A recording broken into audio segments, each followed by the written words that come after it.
This is the Late Round Podcast with your host, JJ Zacharisa.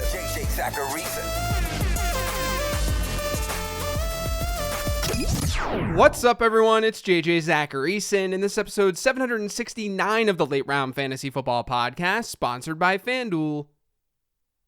Thank you for tuning in. After publishing the rookie quarterback episode on Tuesday, I got hit with the same question over and over again. We all know this data about rookie quarterbacks and how they're not good news for their teammates in fantasy football. If you don't know that, then hit pause right now and go listen to Tuesday's episode. But what about a quarterback who didn't play his rookie season?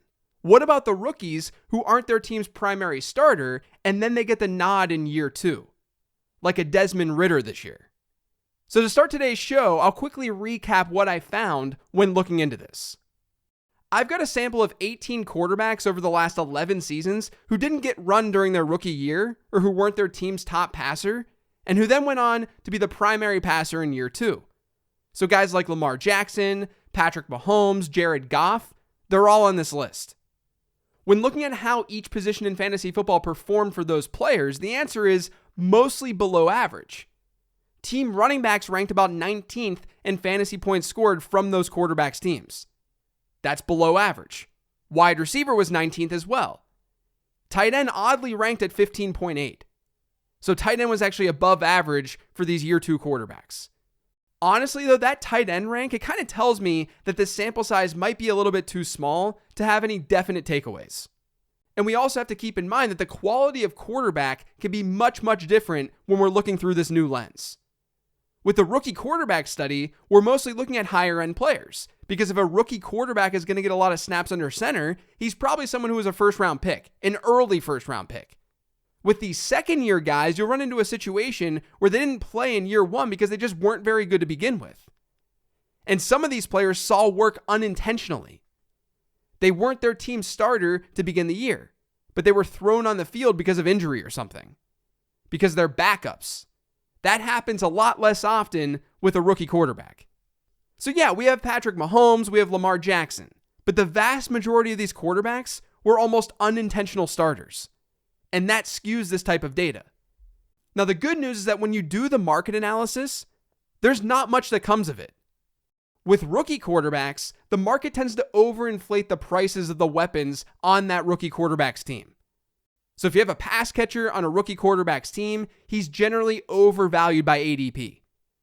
With these second year guys who didn't do anything in year one, the market actually seems to appropriately value them.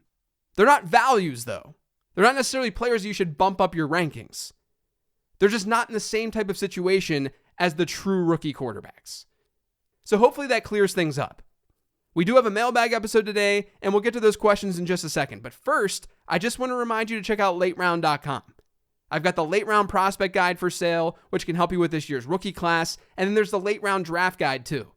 The draft guide outlines fantasy strategy for 2023, and I give you tips to spot breakouts, players to avoid, and more. You can read more about both guides over on lateround.com. Now, I actually have one more question this week surrounding Tuesday's study on rookie quarterbacks. And this is also one that came my way multiple times this week. This one's an email from Steven. It says, like every episode, I enjoyed your most recent episode on rookie quarterbacks. Thanks. One question was, could there be a correlation that doesn't mean causation? As you mentioned during the podcast, for the most part, the rookie quarterback data set was made up of largely early rookie picks. That typically means that they went to a bad team. That likely means poor pass catchers. If you look at this year's rookies, I think that part holds up. Even if Patrick Mahomes was on the Panthers, Texans, or Colts, the only pass catcher that would be ranked in the top 24 would likely be Michael Pittman and Dalton Schultz. And Schultz would probably be a mid-tight end one. Have you compared how a similar group of wide receivers performed compared to the previous season? Do they typically go up or down? Or looking at what happens when the rookie and vet split the season? I'm not trying to be overly critical or question the work that you do, as everything you do is always top notch. I'm just wondering if the issue is the rookie or that the pass catching options are just bad to begin with. Okay, so first of all, when I get emails like this, I don't take it as anyone being overly critical. This is exactly why I do this podcast. It gets people thinking deeper about fantasy football. This email alone is a huge W for me. So thank you. Now, with that being said, I do want to address a few things. First, yes, the data set does have early first-round picks in it, because if a quarterback gets drafted early, he'll have a higher likelihood to start during his rookie season. But not all of the rookies are from the early parts of the first round. Now, number two, in situations like this, it's very easy to make super strong assumptions like you're making in this email. That if a team is bad, surely they don't have good pass catchers. Like, maybe that's true to some degree, but one wide receiver doesn't make or break a team. A good pass catcher can certainly elevate a team, but it's not like we never see top wide receivers on bad teams. Now, third, and this is the most important piece, some of the analysis that I did earlier this week was versus the market, meaning the quality of wide receiver doesn't really matter. If the market is saying this wide receiver is being drafted 60th overall, then that's how people are valuing that wide receiver. And as we saw, wide receivers are frequently not living up to ADP expectation when they have a rookie quarterback throwing them the ball. And they're not becoming true breakouts either. That's not in relation to nothing. That's in relation to the market or how other fantasy managers are viewing those players. Now, the study on Tuesday was sort of broken up into two parts. There was all this talk about the market, which does sort of put all this to rest. But there was also the raw data. The data that showed wide receivers in particular really underperforming as a team in fantasy points scored when they had a rookie quarterback. So let's address that. Within our data set of rookie quarterbacks, there were 24 wide receivers who, before getting that rookie quarterback, ranked in the top 36 in PPR points per game the previous season. This is since 2011, and wide receivers had to play at least 8 games that previous year. So essentially, a wide receiver ranked in the top 36 1 year in PPR points per game. Then the following year, they got a rookie quarterback. These players are hypothetically good at football, right? Because they ranked pretty highly the year before getting that rookie quarterback. They were at least wide receiver 3s in fantasy. 4 of them were wide receiver 1s or top 12 wideouts. 7 were wide receiver 2s. The remaining were wide receiver 3s. Now, of those 24, all but 1 played 8 or more games the following year. So it wouldn't really be fair to compare his year-over-year numbers. So now our sample's 23. Guess how many of the 23 wide receivers improved their points per game rank from 1 year to the next? When they didn't have a rookie quarterback, and then the next year, they did have a rookie quarterback. Guess how many of the 23 improved their points per game? 3 of them. 3 of the 23 got better with a rookie quarterback. Those 3 were Keenan Allen, who I talked about on Tuesday's show, Reggie Wayne, who I also talked about on Tuesday's show, and Pierre Garçon. Pierre Garçon went from wide receiver 26 to wide receiver 21 after going from Curtis Painter at quarterback to rookie RG3. No matter how you slice it at a high level, the data does not favor wide receivers with rookie quarterbacks. The next question is from Patreon. It's from Devon. It says, have we seen peak value for DeVonta Smith? Dallas Goedert will be returning, and it feels like it's going to be hard for DeVonta to replicate the volume that he received last season. So Smith did see a volume jump without Goedert last year. When Goedert was out, Smith's target share per game rate was 28.7%. With Goedert active, it was 26.1%. But a 26% target share is still really, really good. And over the final 2 games of their season, with Goedert hitting a 19% and 23% target share, Smith was at 41% and 26%. It's like things started to click down the stretch for him. It's really tough for me to sit here and say that DeVonta Smith peaked in 2022. I've seen this take out there, but I just don't think it's a fair thing to say. It's not like he scored 14 touchdowns. He outperformed in the touchdown column by about 2, according to Pro Football Focus's expected touchdowns formula. But that's not all that uncommon, especially when the Eagles had such a good season through the air. Now, did a near perfect storm hit for Smith overall? I mean, maybe. Goedert getting hurt helped, and the Eagles had a top 25 season in touchdowns per game since 2011. Those are all good things in favor of DeVonta Smith. But it's not like they're incapable of eventually having a better season than that. And they were actually an outlier last year in terms of how they scored their touchdowns. Roughly 44% of their touchdowns came through the air. That was the 9th lowest rate that we've seen since 2011. And yeah, that number is going to be lower when you have Jalen Hurts running the ball instead of throwing it close to the end zone. But that number was still slightly lower than what they did in 2021 with Hurts. And those numbers can fluctuate big time too. So last year may have been a good storm for Smith, but it wasn't a perfect one. We're talking about one of the best wide receiver prospects of the decade here. To assume that he peaked as a high-end wide receiver 2 in points per game seems a little bit premature. Now, I understand the sentiment behind this question. Trust me, like I said, I've seen this take out there. He may not necessarily exceed what he did last year here in 2023. But I don't think it's necessary to think that he peaked.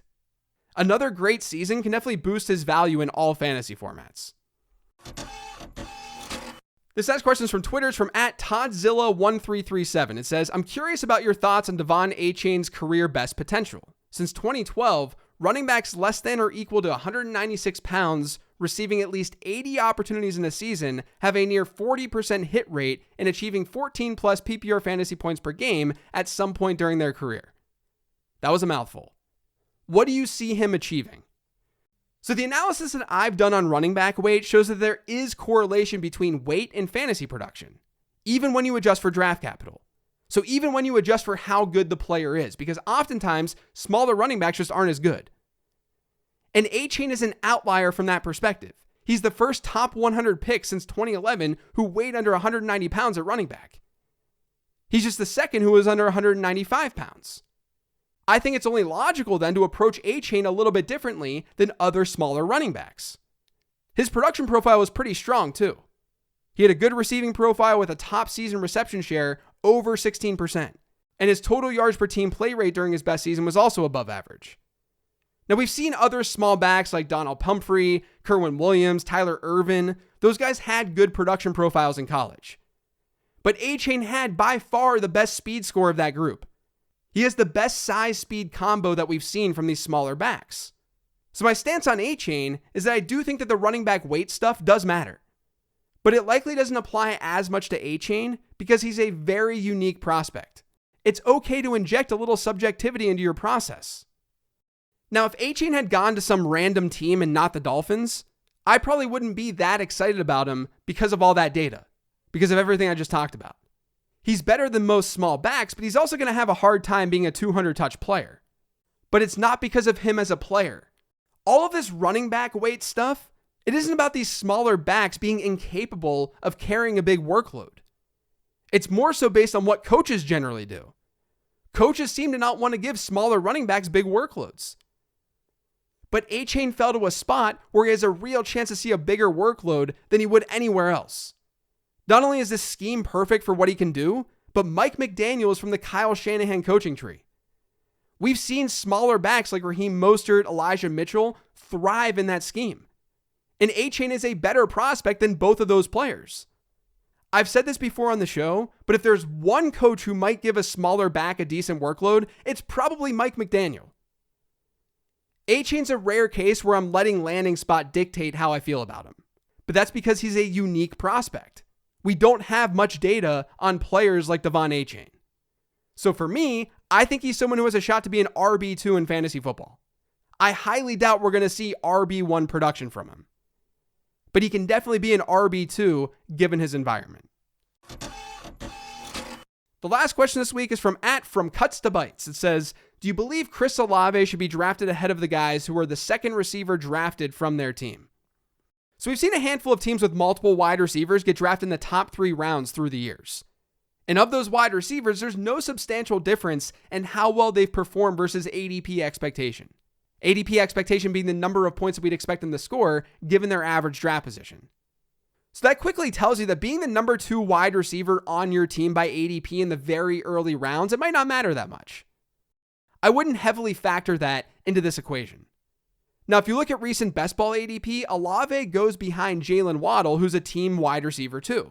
And if you want to throw DeVonta Smith and T. Higgins in there, that's totally fine too. In half PPR settings, my projections do like each of those players more than Olave this year. And my rankings reflect that as well. But I wouldn't get so caught up in the fact that they're number 2 wide receivers on their own team. In fact, it tells you that they're really good players.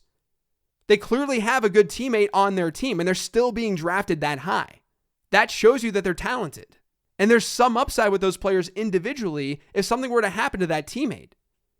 With Olave, you're kind of getting what you're getting.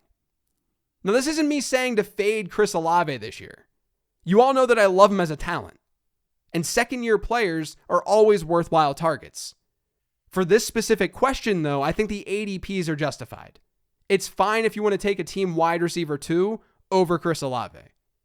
That's it for today's show, though. Thanks to all of you for listening. If you get subscribed to the Late Round Fantasy Football Podcast, make sure you are by searching for it pretty much anywhere podcasts can be found. And don't forget to follow me on Twitter @LateRoundQB. Thanks for listening this week, everyone. I greatly appreciate it. Enjoy your weekend, and I will talk to you next week.